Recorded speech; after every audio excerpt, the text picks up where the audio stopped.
Bonjour à toutes et à tous et merci de votre fidélité. Je suis heureux de vous retrouver pour cette homélie du premier dimanche de l'Avent. Tenez-vous donc prêts, c'est à l'heure où vous n'y penserez pas que le Fils de l'homme viendra. Voilà, nous entrons dans le temps liturgique de l'Avent. Avant signifie avènement, arrivée. Alors nous nous interrogeons, mais Jésus est déjà venu, il a partagé la vie des gens de Palestine au plus près, il est mort sur la croix, il est ressuscité. En annonçant sa venue, le jour où le Fils de l'homme viendra, Jésus ne se présente pas comme un homme du passé, mais bien comme un homme du futur. Il nous invite à nous tenir prêts. C'est tout le sens du temps de l'Avent. Une occasion pour nous de prendre conscience que Dieu ne cesse d'être présent au quotidien, qu'il ne cesse de s'inviter dans nos vies, qu'il n'a de cesse de vouloir venir chez nous pour y faire sa demeure.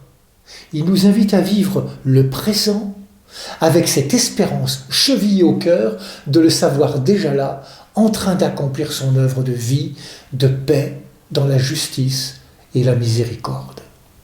Celui qui viendra accomplir l'humanité dans l'amour est déjà là. Le temps de l'Avent nous invite alors à la vigilance. Tenez-vous donc prêts.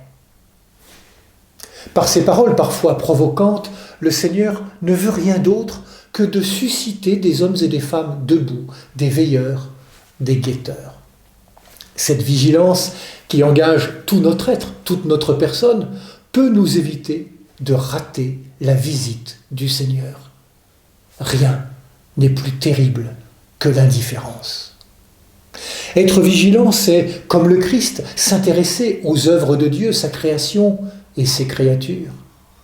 Déjà, le prophète Isaïe réveillait les cœurs et les intelligences au défi de la paix voulue par Dieu. De leurs épées, ils forgeront des socs de charrues et de leurs lances des faucilles. On ne lèvera plus l'épée, nation contre nation, on ne s'entraînera plus pour la guerre. Redécouvrons que nous sommes faits pour la paix et la fraternité en Dieu. Si nous voulons la paix, prenons soin des frères et des sœurs en humanité, prenons soin de la terre, notre maison commune.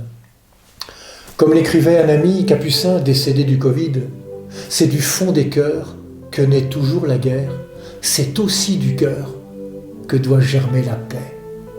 Si tu veux le pain, tu jettes la semence. Si tu veux la joie, prépare l'espérance.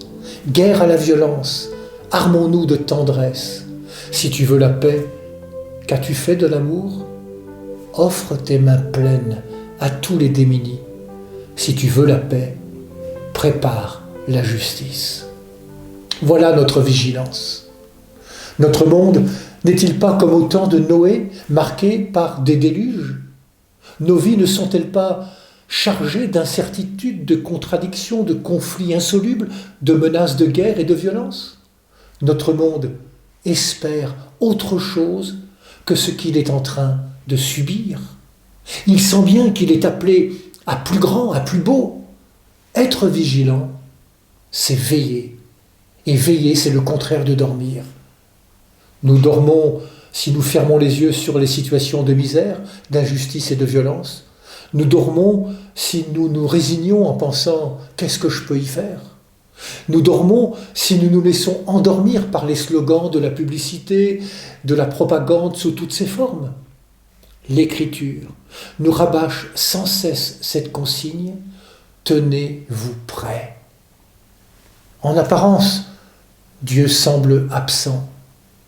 La lampe frontale, symbole de ce premier dimanche de l'Avent, veut mettre en lumière celles et ceux qui travaillent dans le monde de la santé, dans les hôpitaux, les cliniques, toutes celles et ceux qui sont de garde et qui veillent les malades.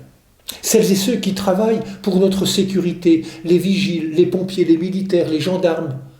Celles et ceux qui travaillent les sols et les terres. Celles et ceux qui travaillent sur les routes, en mer, dans les trains. Celles et ceux qui sont d'astreinte, celles et ceux qui font les 3-8 et qui travaillent en équipe, celles et ceux qui travaillent dans les médias. Et puis, celles et ceux qui prient, les moines, les moniales et beaucoup d'autres peut-être. Parmi tous les veilleurs, le premier ce fut le Christ, qui passait de longs temps dans la vigilance de la prière. Et dans cette prière, il rejoignait son Père, bien sûr, mais aussi toutes celles et ceux qui veillent. Éveillé auprès du Père, il est éveillé dans sa relation aux autres, auprès des plus petits en particulier, des exclus, des pécheurs, des malades, de celles et ceux que le monde méprise. Par sa parole, il éveillait toutes celles et ceux qu'il rencontrait. Oui, nous sommes les veilleurs d'aujourd'hui. Alors accueillons la lumière qui est le Christ. Portons-la, transmettons-la, que personne ne soit pris à l'improviste lorsque le Seigneur viendra. Viens Seigneur Jésus, toi qui désires notre bien, viens éclairer nos vies. Garde-nous vigilants. À cause de mes frères et de mes proches, je dirai paix sur toi. À cause de la maison du Seigneur notre Dieu, je désire ton bien. Bon dimanche à toutes et à tous. Prenez bien soin de vous et des autres.